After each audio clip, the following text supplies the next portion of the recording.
ಈ ಕಡೆ ನೋಡಿ ಮುರ್ಜಿ ಸರ್ ನೋಡಿ. ಓಕೆ ಓಕೆ ಬನ್ನಿ ಸರ್.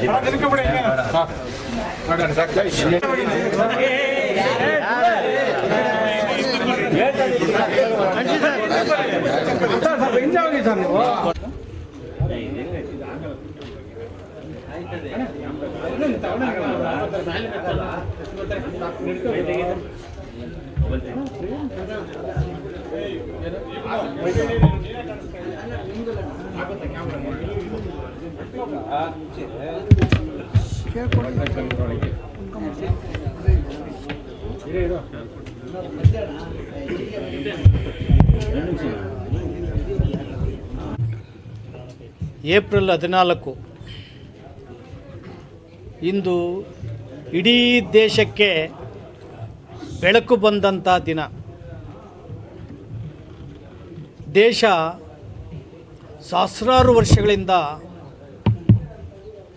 ಮೂಢನಂಬಿಕೆ, ಕಂದಾಚಾರ, ಜಾತಿ, ಅಸ್ಪೃಶ್ಯತಾಚರಣೆ, ಮಹಿಳಾ ಅಸಮಾನತೆಯ ಕಂದಾಚಾರದ ಕತ್ತಲಲ್ಲಿ ಮುಳುಗೋಗಿತ್ತು.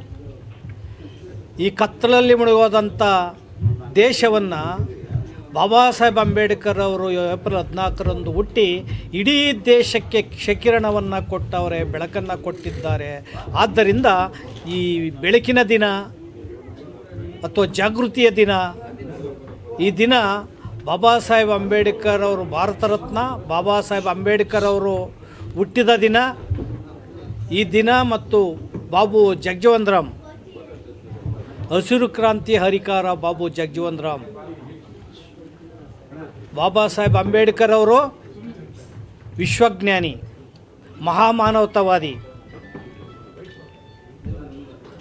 ಸಕಲ ಜೀವರಾಶಿಗಳಿಗೂ ಜೀವಪರವಾಗಿ ಹೋರಾಟವನ್ನು ಅವಿರತವಾಗಿ ಮಾಡಿದಂಥ ಏಕೈಕ ವಿಶ್ವಮಾನವ ಅಂತ ಇದ್ದರೆ ಬಾಬಾ ಸಾಹೇಬ್ ಅಂಬೇಡ್ಕರ್ ಅವರು ಯಾರಿಗೂ ಸರಿಸಾಟಿಯಲ್ಲ. ಅಂಬೇಡ್ಕರ್ ಅವರಿಗೆ ಅವರೇ ಸಾಟಿ. ಅಂಬೇಡ್ಕರನ್ನು ಯಾರಿಗೂ ಹೋಲಿಸೋಕ್ಕೆ ಸಾಧ್ಯ ಇಲ್ಲ.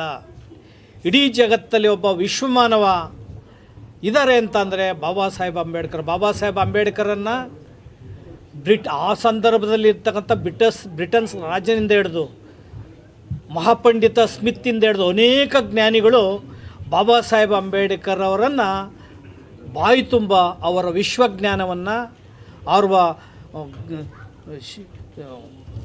ಮಹಾಜ್ಞಾನವನ್ನು, ವೈಚಾರಿಕ ಪ್ರಜ್ಞೆಯನ್ನು ಹೊಗಳಿದ್ದಾರೆ. ಅದನ್ನು ಸಂವಿಧಾನದಲ್ಲಿ ಬಾಬಾ ಸಾಹೇಬ್ ಅಂಬೇಡ್ಕರ್ ಅವರು ತೋರಿಸಿದ್ದಾರೆ. 32 ಡಿಗ್ರಿಗಳನ್ನು ಮಾಡೋದ್ರ ಮೂಲಕ 50,000 ಪುಸ್ತಕಗಳನ್ನು ಅಧ್ಯಯನ ಮಾಡೋದ್ರ ಮೂಲಕ ಇಡೀ ಮಹಿಳೆಯರನ್ನು ವಿಮೋಚನೆ, ಪರಿಶಿಷ್ಟ ಜಾತಿ ಅಸ್ಪೃಶ್ಯರ ವಿಮೋಚನೆ, ಮತ್ತು ದೇಶದಲ್ಲಿ ವರ್ಗ ಜಾತಿ ವೈರುಧ್ಯಗಳನ್ನು ನಿಷೇಧ ಮಾಡೋದ್ರ ಮೂಲಕ ಬಾಲಕಾರ್ಮಿಕ ಪದ್ಧತಿ ನಿಷೇಧ, ಜೀತ ಪದ್ಧತಿ ನಿಷೇಧ, ದೇವದಾಸಿ ಪದ್ಧತಿ ನಿಷೇಧ, ಅನೇಕ ಮಾನವ ವಿರೋಧಿ ಪದ್ಧತಿಗಳನ್ನು ಬಾಬಾ ಸಾಹೇಬರು ನಿಷೇಧ ಮಾಡೋದ್ರ ಮೂಲಕ ಅವಿರತವಾಗಿ ಹೋರಾಟ ಮಾಡಿದಂತಹ ಏಕೈಕ ನಾಯಕ ಇದ್ದರು ಬಾಬಾ ಸಾಹೇಬ್ ಅಂಬೇಡ್ಕರ್ ಅವರು. ಹಾಗೆ ಬಾಬು ಜಗಜೀವನ್ ರಾಮ್ರವರು ಹಸಿರು ಕ್ರಾಂತಿ ಹರಿಕಾರರು. ಅವರು ಕೃಷಿ ಸಚಿವರಾಗಿದ್ದಾಗ ತೀರ ಬರಗಾಲ ಸಂದರ್ಭ, ಕೃಷಿಯನ್ನು ಆಧುನೀಕರಣ ಮಾಡಿ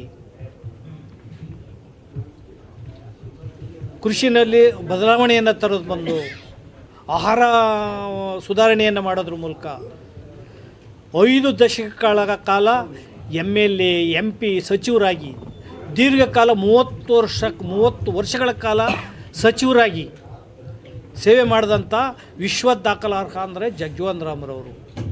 ಅವರ ಜಯಂತಿ ಮತ್ತು ಬಾಬಾ ಸಾಹೇಬ್ ಅಂಬೇಡ್ಕರ್ ಜಯಂತಿಯನ್ನು ಇವತ್ತು ನಾವು ಮಾಡಿದ್ದೇವೆ.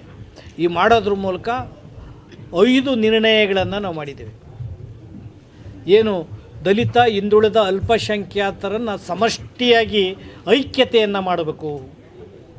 ದಲಿತ, ಹಿಂದುಳಿದ, ಅಲ್ಪಸಂಖ್ಯಾತರಲ್ಲಿ ಒಳ ಜಗಳಗಳು, ಅವರವರಲ್ಲಿ ಕಾದಾಟಗಳು, ಅಜನ್ಮ ವೈರಿಗಳಂತೆ ಕಾದಾಟ ಮಾಡ್ತಾಯಿದ್ದಾರೆ.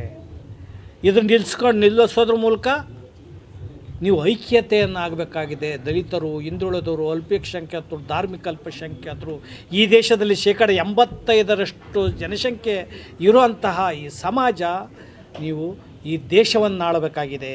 ಬಾಬಾ ಸಾಹೇಬರು ನೀವು ಆಳುವ ದೊರೆಗಳಾಗಬೇಕು, ಈ ದೇಶ ಸದೃಢ ದೇಶ ಆಗಬೇಕು ಅಂತೇಳಿ ಕನಸಿತ್ತು. ಶೋಷಿತರು, ಅಸ್ಪೃಶ್ಯರು ಇವರ ವಿಮೋಚನೆಯಲ್ಲಿ ದೇಶದ ವಿಮೋಚನೆ ಇದೆ.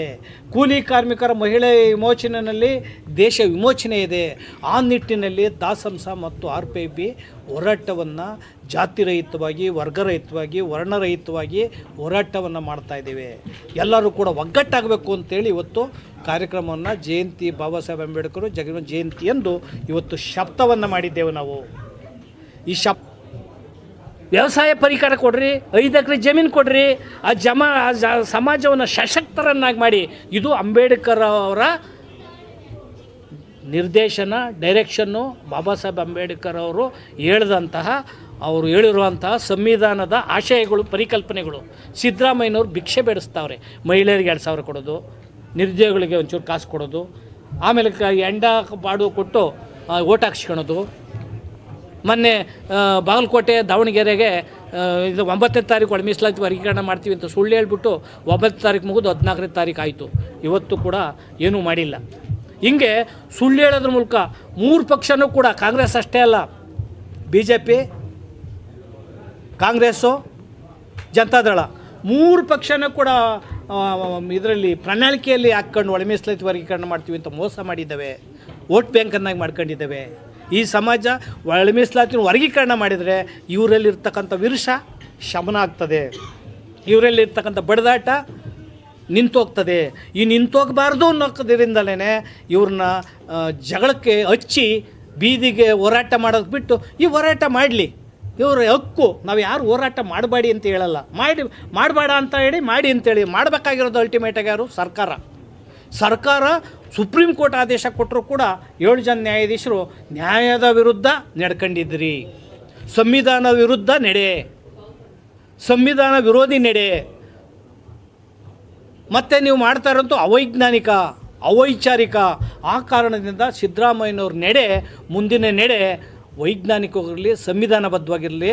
ಇಲ್ಲದೆ ಹೋದರೆ ನಿಮಗೆ ಕಪ್ಪು ಚಿಕ್ಕೆ ಬರ್ತದೆ ಅಂಥೇಳಿ ನಾವು ನಿರಂತರವಾಗಿ ನಮ್ಮ ಸಂಘಟನೆಗಳು ಒಳ ಮೀಸಲಾತಿ ಆಗಲೇಬೇಕು ಅಂಥೇಳಿ ನಾವು ರಾಜ್ಯದಾದ್ಯಂತ ತುಂಬ ತೀವ್ರತರವಾದಂಥ, ಉಗ್ರವಾದಂಥ, ಭಿನ್ನವಾದಂಥ ಹೋರಾಟವನ್ನು ಮಾಡ್ತೇವೆ. ಸಂವಿಧಾನ ಜಾಗೃತಿಯನ್ನು ಮಾಡ್ತೇವೆ. ಜೊತೆಗೆ ಈ ಐಕ್ಯತಾ ಸಮಾವೇಶನೂ ಕೂಡ ಮಾಡ್ತೇವೆ. 101 ಜಾತಿ ಅಷ್ಟೇ ಅಲ್ಲ, ಹಿಂದುಳಿದ, ಅಲ್ಪಸಂಖ್ಯಾತ ಮತ್ತು ದಲಿತ, ಈ ಎಲ್ಲ 85% ಇದ್ದಂಥ